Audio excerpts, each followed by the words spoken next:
घर में छ गरमी 12 बेसरमी तोर पे छतो हर रनिया छाती जुरा दिया आस पूरा दिया किद कलाबू ठंडा पनिया हर लाइट दिया ना।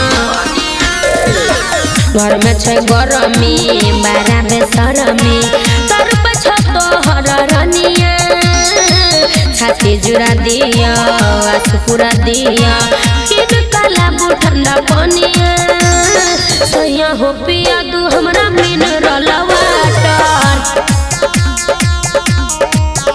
हर पिया जी पिया दू हमरा मिनरल वाटर।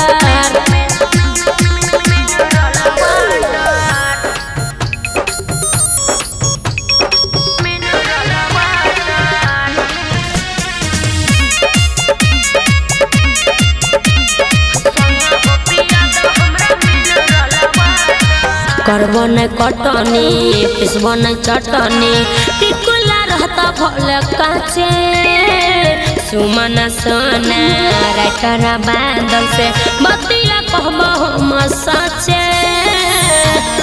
बुझलो ने सुनो।